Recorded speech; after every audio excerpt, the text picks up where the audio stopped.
Okay, last time पे हमने question number 1 का ए और बी किया था। अब क्वेश्चन नंबर 2 का ए करने जा रहे जो कि 4 मार्क्स का रहेगा, ठीक है ना। Complete and right any 2 activities.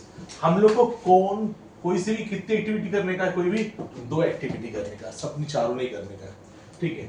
चलिए, इजी है। लिखा है complete the table to draw the graph of x plus 2y is equal to 4। Graph बनाने आप लोग को आता है, बहुत आसान है। पहले ग्राफ बनाने से पहले ना ये टेबल को कंप्लीट करने का। अभी देखो, मैं इसको यहां पे सॉल्व कर रहा हूं। मैं क्या लिखा है इक्वेशन, क्या में x plus 2y is equal to 4 है। अब यहाँ पे x का वैल्यू कितना दिया? -2। x के प्लेस पे क्या लिख लिया? -2 plus 2y is equal to 4, ठीक है ना। 2y के प्लेस पे मैंने 2y लिखा, इक्वल का इक्वल, 4 का 4, ये -2 उधर पे क्या हो जाएगा? +2 हो जाएगा। यहाँ पे 2y के प्लेस पे 2y इज इक्वल 4 + 2 6 होता है। y के प्लेस से y इज इक्वल टू 6 के प्लेस से 6, ये 2 मल्टीप्लाई हो रहा है तो इधर आके डिवाइड हो जाएगा। 2 1 जा 2, 2 3 जा 6, कितना है? 3। तो यहाँ पर आंसर कितना है? -2, 3 आ जाए।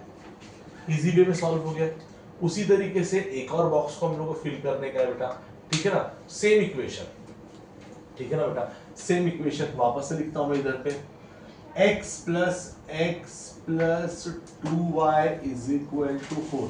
अब यहाँ पे y का वैल्यू है तो x के प्लेस पे x लिखा, प्लस 2 इंटू y का वैल्यू कितना दिया? 1, तो y के प्लेस पे 1 लिखा is equal to 4। x plus 2 1 जा 2 इज इक्वल टू 4। x के place x is equal to 4 का 4 लिखा, प्लस 2 दबे क्या हो जाएगा? -2 हो जाएगा। x इज इक्वल 4 में से 2 गया तो कितना आंसर आएगा बेटा? 2 आएगा। तो मेरा x का वैल्यू कितना आ गया? 2 आ गया। तो मैंने यहाँ पे क्या लिखूंगा? 2 लिखूंगा और यहाँ पे ब्रैकेट में 2, 1 लिखूंगा। फिर उसका ग्राफ बनाने का, ठीक है ना। ग्राफ बनाने का जो हम लोग फर्स्ट चैप्टर में कर चुके हैं, ये सॉल्व करने का भी आपको मार्क्स मिलेगा। इस पूरे के पूरे 4 क्वेश्चन के अंदर अगर देखा जाएगा ना, क्वेश्चन नंबर 1 2 मतलब 3 क्वेश्चन के अंदर कोई 2 क्वेश्चन करना है, तो वो जो इसमें ये जो क्वेश्चन है ना, ये थोड़ा इंटरेस्टिंग और मजेदार क्वेश्चन बोलता है आई एम क्वाड्रेटिक इक्वेशन। मैं एक quadratic equation, my standard form is, किसी भी क्वाड्रेटिक इक्वेशन का स्टैंडर्ड फॉर्म होता है, ये होता है ax² plus bx plus c is equal to 0। मैंने ऐसा पूरा क्या होता है? ax² plus bx plus c is equal to 0 होता है। My roots are 5 and 12।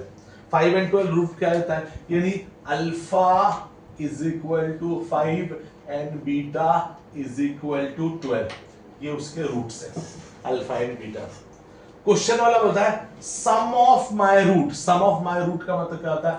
Alpha plus beta is equal to 5 plus 12, alpha plus beta is equal to कितना होता है? 17। अल्फा प्लस बीटा कितना होता है? 17। तो यहाँ पे मेरा आंसर कितना आएगा? 17 आएगा। आ रही बात समझ में आप लोग की? नहीं आ रही है? ठीक है ना। चलिए आगे। फिर उसके बाद क्वेश्चन बोलता है product of my root. Product का मतलब था मल्टीप्लाई होता है, यानी alpha into beta is equal to, alpha कितना है? 5 इंटू 12, यानी alpha into beta is equal 12 5 जा 60। तो यहाँ पे क्या आ जाएगा? 60 आ। फिर क्वेश्चन आता है माय क्वाड्रेटिक इक्वेशन इज। ये क्वाड्रेटिक इक्वेशन क्या है?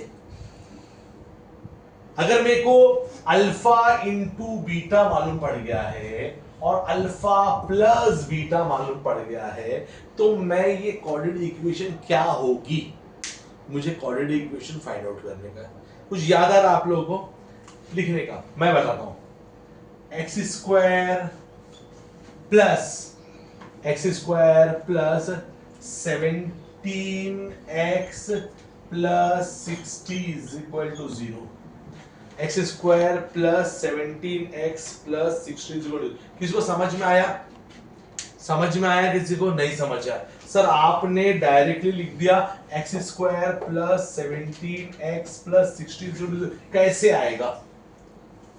बराबर ना, कैसे आ गया, x square plus 17x plus 60 0 तो उसका इक्वेशन का हमने पहले पढ़ चुके हैं कि ये इस तरीके से एक फॉर्म है, एक्स स्क्वायर प्लस क्या है, एक्स स्क्वायर प्लस, ठीक है ना, alpha into beta x, alpha into beta x plus alpha plus beta, alpha plus beta is equal to 0। अब मैं आपको बताता हूं, ये इक्वेशन है। अभी आप एक्स स्क्वायर के प्लेस पे एक्स स्क्वायर को लिख दिए, प्लस का प्लस दे, अल्फा इंटू बीटा का वैल्यू देखो क्या है सर, अल्फा इंटू बीटा का वैल्यू कितना है 60 और एक्स की जगह पे एक्स लिख दिया, प्लस का प्लस, अल्फा प्लस बीटा का value sir, alpha plus beta का वैल्यू 17 है तो मैंने लिख दिया 17 is equal to 0।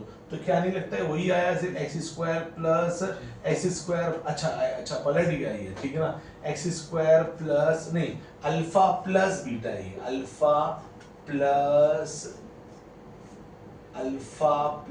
Beta, alpha plus beta x, ठीक है ना, और यहां पर आएगा अल्फा इंटू बीटा, यहाँ पे आएगा अल्फा इंटू बीटा, मैंने उल्टा कर दिया था, अल्फा प्लस बीटा का वैल्यू है 17 और ये आएगा x plus alpha into beta का है 60 इज इक्वल टू 0, यही same x square plus 17x plus 60 is equal to, तो आपको ये बाय हार्ट करना पड़ेगा, ठीक है ये बात। चलिए अब एक और क्वेश्चन है, क्या लिखा है, पुष्पमाला इन्वेस्टेड ₹24,000, पुष्पमाला ने इन्वेस्ट किया, ये अमाउंट को याद रखना, पुष्पमाला ने एक इन्वेस्टमेंट टोटल कितना रुपए इन्वेस्ट कर चुकी है, 24,000 इन्वेस्ट कर चुकी है, एंड परचेज शेयर्स, 24,000 रुपए का पूरा शेयर खरीद लिया, एट अ प्रीमियम ऑफ ₹4, बराबर ना, और उसका प्रीमियम कितना था बेटा मालूम है,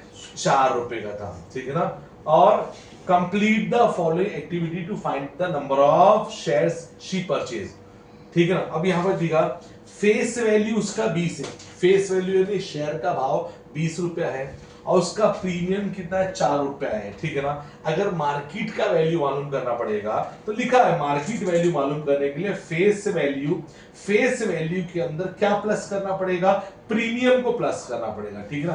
क्या प्लस करना पड़ेगा लिख नहीं रहा पे, ठीक है ना, फेस वैल्यू के अंदर प्रीमियम, फेस वैल्यू 20 है और प्रीमियम कितना है 4 है, तो हो गया ना 24। तो तुम्हारे को तो हिंट भी दिया हुआ था यहाँ पे, ये 24 यानी हमारे पास मार्केट वैल्यू आ गया, 24।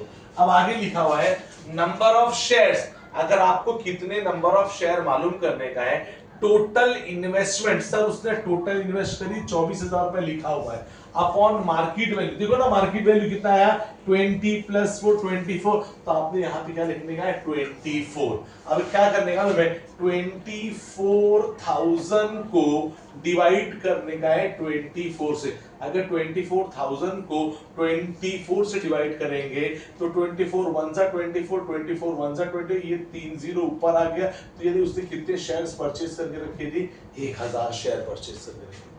मुश्किल है, आसान है ना, कर सकते हैं, चलिए फटाफट नोट डाउन करेंगे बेटा, थैंक यू।